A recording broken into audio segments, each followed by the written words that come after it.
Programa Proclame o Evangelho com Fábio Marzarotto. Conhecendo o Evangelho através do estudo da Bíblia. Um programa da Igreja Cristã Bíblica. Porque a fé vem pelo ouvir e ouvir a Palavra de Deus. Programa Proclame o Evangelho. Todos os sábados às 17 horas. A Palavra de Deus mais perto de você. Programa Proclame o Evangelho.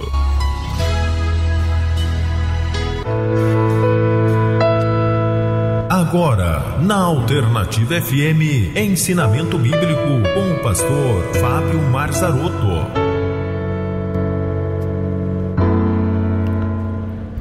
Muito bem, espero que você esteja com a sua Bíblia na mão, ou seu celular com o aplicativo da Bíblia aberta, porque eu não quero e jamais quis que você confiasse em mim. Eu quero que você confie em Deus, que você confie em Deus e na sua palavra. Ela é que de fato pode trazer você, ou melhor, pode lhe dar a fé verdadeira. E hoje nós não vamos dar continuidade ao estudo que nós estamos fazendo todos os sábados, porque hoje é sábado, né? Véspera de Páscoa, véspera da ressurreição de Jesus, também conhecido por muitos como Sábado de Aleluia. E eu quero falar sim sobre a morte de Jesus. Abra comigo a sua Bíblia em Marcos capítulo 14. Nós vamos começar a leitura a partir do verso 46. Depois da ceia, não é mesmo? Depois da última ceia, Jesus foi para o jardim Getsêmani, aonde ele foi então preso, né? Verso 46. Os homens agarraram a Jesus e o prenderam. Isso foi depois do beijo de Judas. Verso 47. Então um dos circunstantes, puxando da espada, feriu o servo do sumo sacerdote, cortando-lhe a orelha. Disse-lhe Jesus: saístes com espada e cacetetes para prender-me como um salteador? Todos os dias eu estava convosco ensinando no templo, e não me prendestes. Contudo, é para que as escrituras se cumpram. Então, deixando-o, todos fugiram. Certo jovem o seguia envolto unicamente num lençol. Lançaram-lhe a mão, mas ele, largando o lençol, fugiu nu. Então, Jesus é preso aqui. Nós vemos em outros evangelhos que eles perguntam quem é Jesus de Nazaré antes de Judas dar o beijo nele. Ele diz: eu sou. E a palavra de Deus nos diz que quando ele fala eu sou, aqueles que procuravam por Jesus caem por terra, demonstrando a sua força, sendo que Jesus não foi preso à força, ele se rendeu, ele se entregou voluntariamente, porque ele sabia que esse era o destino dele. Ele veio ao mundo para morrer por mim e por você. Claro, tudo o que foi feito é algo que infelizmente é lastimável, mas que demonstra a nossa verdadeira natureza, o quão maus e pecadores nós somos.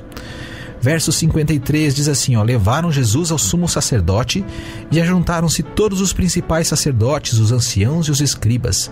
Pedro seguiu-o de longe até dentro do pátio do sumo sacerdote e estava sentado com os servos, com os serventuários, aquentando-se ao fogo. Os principais sacerdotes e todo o sinédrio buscavam algum testemunho contra Jesus para o matar, mas não o achavam. Muitos testificavam falsamente contra ele, mas os testemunhos não eram conformes. Então levantaram-se alguns e deram este falso testemunho contra ele. Nós o ouvimos dizer: eu destruirei este templo edificado por mãos humanas, e em 3 dias edificarei outro, não feito por mãos humanas. Nem assim o seu testemunho era coerente. Procuravam provas para condená-lo à morte dentro do tribunal, um tribunal religioso composto por 70 homens, por isso chamado de Sinédrio. Era um tribunal que não tinha poder nenhum para matar, porque Israel estava sob o domínio do Império Romano. Mas eles queriam decretar ali algo para tentar forçar depois o Império Romano a então matar Jesus. E eles não conseguiam arranjar provas para isso. E o verso 60 diz assim, levantando-se o sumo sacerdote, perguntou a Jesus: nada respondes? Que testifica estes contra ti? Mas ele se calou e nada respondeu. O sumo sacerdote lhe tornou a perguntar: és tu o Cristo, o Filho do Deus bendito? E agora? O que Jesus deveria responder? Não, eu não sou. ou eu sou? Olha o que Jesus diz. Verso 62. Disse-lhe Jesus: eu sou. E vereis o Filho do Homem assentado à direita do Todo-Poderoso e vindo sobre as nuvens do céu. Jesus declara em alto e bom som que ele era o Messias, aquele que Deus prometeu que enviaria para salvar a raça humana, não somente a nação de Israel, mas toda a humanidade. Ele declara: Jesus não mentiu, Jesus não blasfemou, como o sumo sacerdote vai dizer na sequência, porque Jesus era o próprio Deus, Jesus é Deus. Eu não tenho dúvida disso, amigo ouvinte. Se você ler as Escrituras, se você ler a sua Bíblia, você vai entender que Jesus é o próprio Deus que veio aqui em carne e osso para pagar o preço pelo nosso pecado. O salário do pecado, a Bíblia fala que é a morte. E Jesus veio pagar esse preço, porque nós não poderíamos voltar da morte de forma alguma. Porque a morte que Romanos 6:23 fala é a separação eterna de Deus, num lugar de tormento eterno, conhecido como lago de fogo, um lugar pior do que o inferno, porque o inferno será lançado dentro desse lugar. E o verso 63 diz assim: depois que Jesus disse que era o Filho de Deus, o sumo sacerdote rasgou as suas vestes e disse: por que necessitamos de mais provas, ou melhor, de mais testemunhas? Vós ouvistes a blasfêmia, que vos parece? Todos o consideraram réu de morte. Sim, blasfemar dizendo que era Deus era uma condenação para a morte, mas eles viram o ministério de Jesus. Muitos deles presenciaram milagres, mas o coração deles, tomado pelo desejo de poder, de se manterem como os principais no meio do povo, porque eles governavam de certa forma, porque eles tinham influência, eram líderes religiosos, como nós vemos hoje muitos dizerem: não toqueis no ungido do Senhor. Estes homens então resolvem matar a Jesus. Tudo escrito, tudo previsto, profecia. Deus já tinha preparado tudo isso de antemão. Verso 65. Então alguns começaram a cuspir nele e cobriram-lhe o rosto, a dar-lhe muros e a dizer-lhe: profetiza. E os guardas o levavam e davam-lhe bofetadas. Ele era culpado? Jesus era culpado do quê? Me diz, do que Jesus era culpado? Culpado de vir aqui salvar-nos? Talvez seja essa a culpa. Deveríamos ser deixados para então irmos para aquele lugar de onde nós merecemos a separação eterna de Deus. Graças a Deus por Jesus Cristo. Graças a Deus pelo seu amor. Jesus era inocente, não devia nada. Eles o julgaram, e tão cedo o céu clareou, o sol apareceu. Eles correram para a casa de Pilatos. Eles foram para o palácio. Capítulo 15, verso 1. Bem cedo de manhã, os principais sacerdotes com os anciãos, escribas e todo o sinédrio entraram em conselho. Amarraram a Jesus, levaram-no e o entregaram a Pilatos. E Pilatos lhe perguntou: és tu o rei dos judeus? Respondeu Jesus: tu o dizes? Pilatos faz essa pergunta com base em algo que tinha ocorrido no primeiro dia da semana, como nós temos hoje aqui o domingo, quando o povo, alguns dias antes dele ser entregue a Pilatos, o proclamou rei. Quando ele adentrou montado num jumentinho a cidade de Jerusalém e foi ao templo, o palácio espiritual. O povo esperava que Jesus o salvasse do domínio do Império Romano, mas Jesus veio para salvar-nos dos nossos pecados primeiramente. Um dia ele virá, sim. Um dia ele virá para governar fisicamente, para tomar conta daquilo que é seu, porque tudo que existe no universo é dele. Foi ele quem criou e é para ele a palavra de Deus fala. E ele pergunta se Jesus é rei. Tu dizes. Verso 3. Os principais sacerdotes acusavam-no de muitas coisas. Então Pilatos interrogou outra vez: nada respondes? Vê quantas acusações te fazem. Mas Jesus nada respondeu, de modo que Pilatos se maravilhava. Ele não respondia, ele ficava quieto, não devia nada. Das acusações, com certeza todas falsas, por que responder, não é mesmo? Se fôssemos nós, já estaríamos rebatendo todas elas. Olha, Pilatos, eu estou aqui injustamente, eu não devo nada. Esses camaradas aqui querem ferrar com a minha vida. Mas Jesus, não, cumprindo a profecia. Ele estava quieto. como um cordeiro perante os seus tosqueadores. A palavra de Deus fala em Isaías.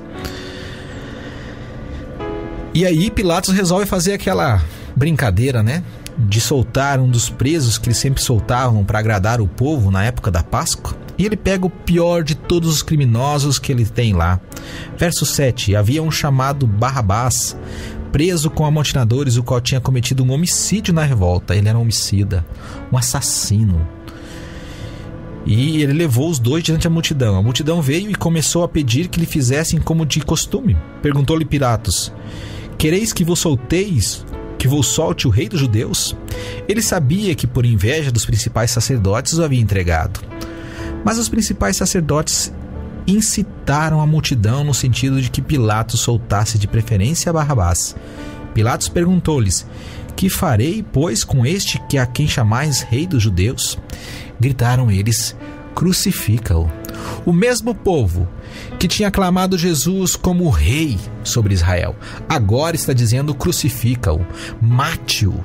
Eles escolhem um assassino em lugar do próprio Deus. Não é diferente se fosse nós que estivéssemos lá. Eu tenho certeza absoluta disso, amigo ouvinte. Seríamos, como somos, facilmente influenciados por líderes religiosos do nosso país, por líderes políticos espalhados no meio da multidão, plantando mentiras e fazendo com que a injustiça corra solta.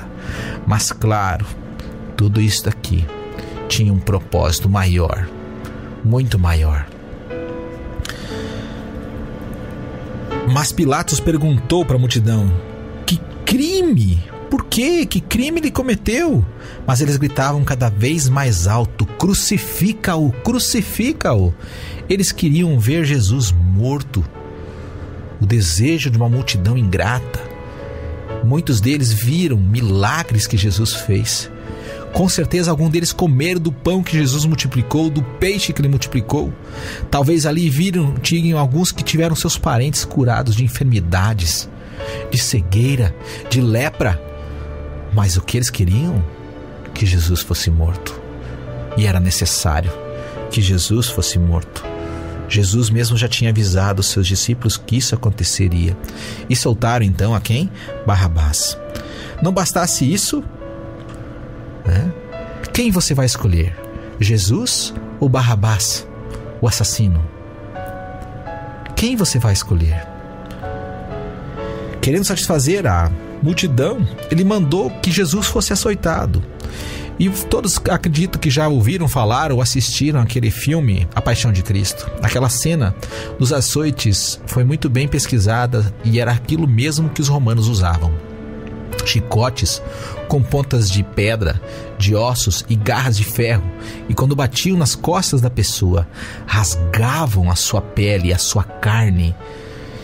E com certeza os soldados romanos ultrapassaram o que a lei judia falava, que era 40 chibatadas menos uma, porque eles gostavam de provocar os judeus.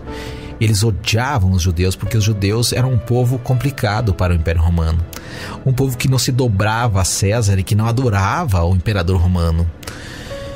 E os guardas, então, além disto, além de açoitá-lo, eles levam ele para dentro do palácio, no pretório, verso 16, e reúnem todo o destacamento, todos os outros guardas, vestem ele de púrpura, colocam nele uma coroa de espinho, eles botam na cabeça e começam a saudar ele, debochar dele, dizer: salve, rei dos judeus, salve o rei dos judeus.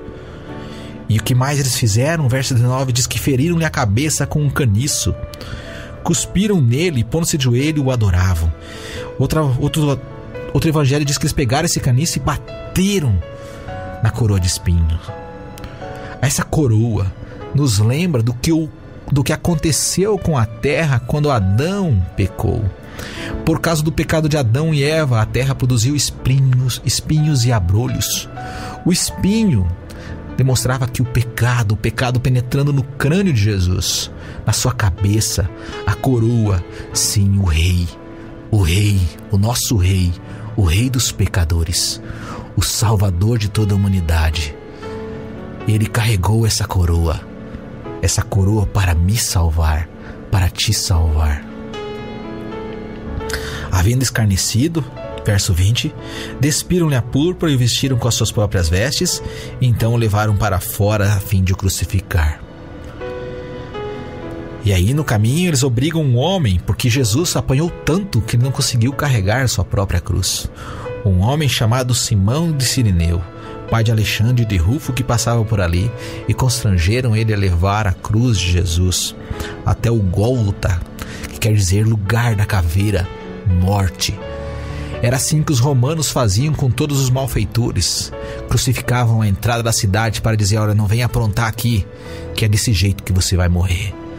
Os bandidos, os criminosos eram executados desta forma. Passavam dias pendurados numa cruz até morrerem sufocados.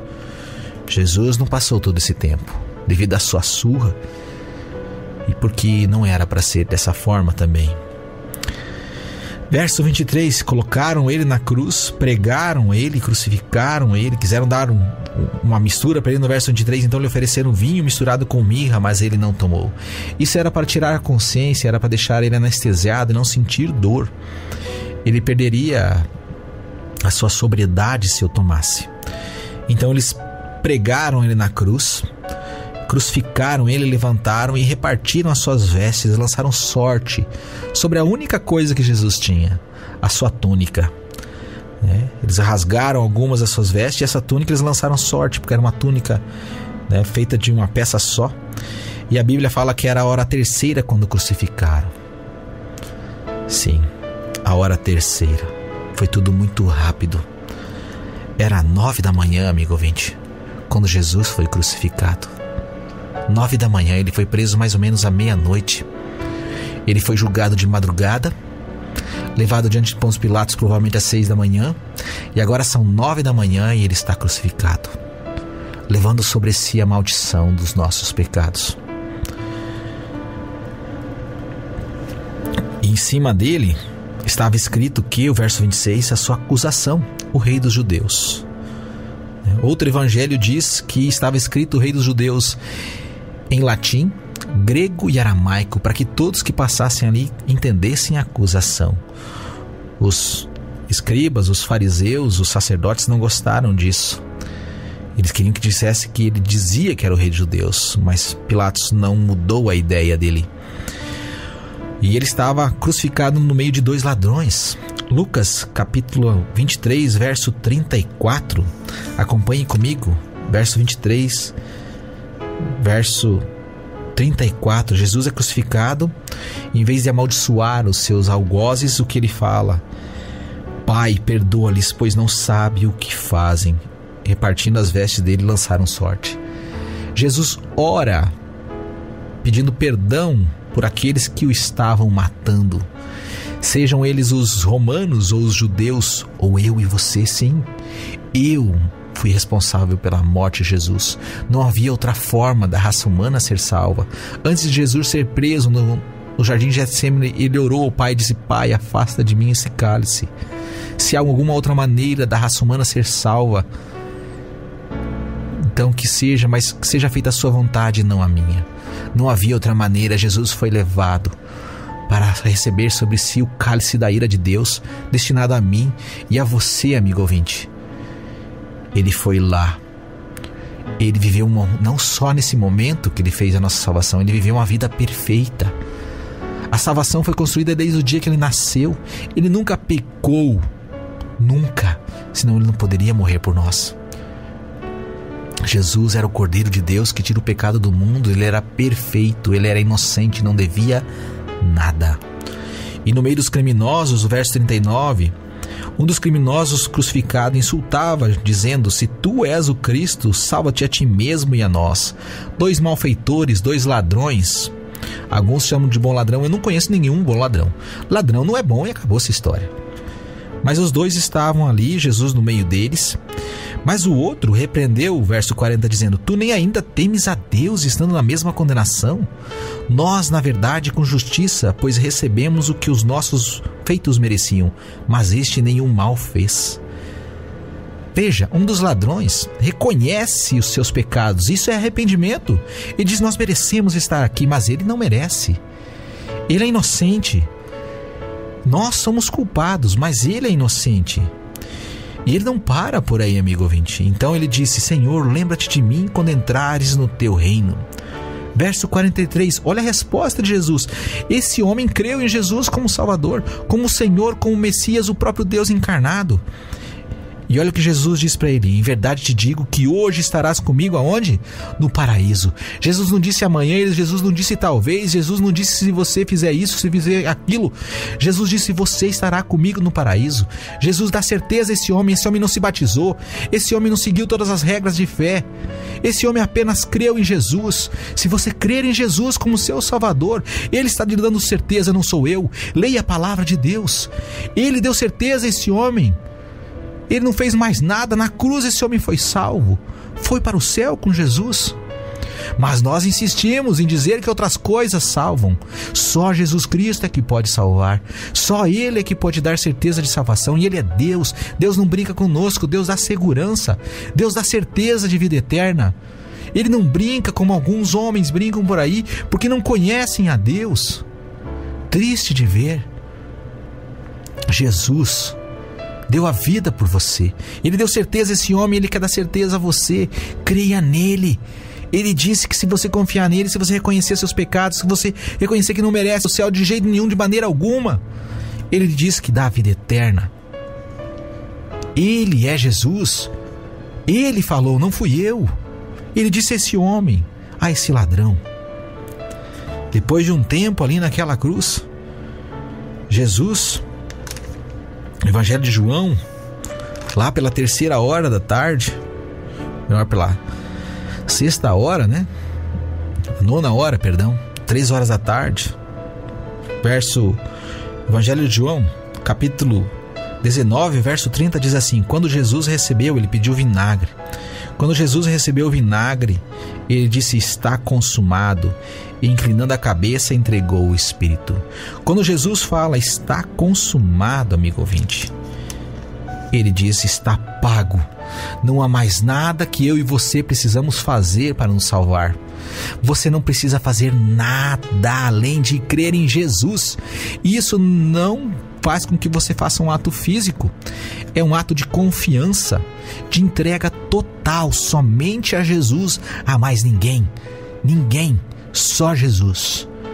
Ele diz: está consumado, a dívida foi paga, o salário pelo pecado. Jesus entrega o seu corpo, Ele entrega a sua alma, o seu espírito. Ele morre, ele é levado então ao sepulcro de ricos, para que amanhã, no domingo, ele ressuscitasse, ele ressurgisse. O Jesus que eu creio não está mais na cruz, ele ressuscitou ao 3º dia. Eu não creio em um Jesus pregado numa cruz. Jesus está vivo, Ele está no céu, e Ele voltará para me buscar e para buscar a todos aqueles que creem nele como seu Salvador. Amigo ouvinte, se existe algo de maior valor nesse mundo, se chama vida eterna, salvação, perdão dos pecados através da fé em Jesus Cristo. É nele que você precisa crer, porque ele veio aqui e sofreu tudo o que era necessário para nos salvar. Creia nele. Não deixe para amanhã o que você pode fazer hoje, porque amanhã eu não sei se você vai estar vivo e vai partir direto para o lugar que não deveria ir, o inferno, ou melhor, o lugar que nós merecemos ir. Creia em Jesus. Entregue a sua vida a Ele hoje. Hoje. Eu clamo a Deus por isso. A palavra de Deus mais perto de você. Programa Proclame o Evangelho.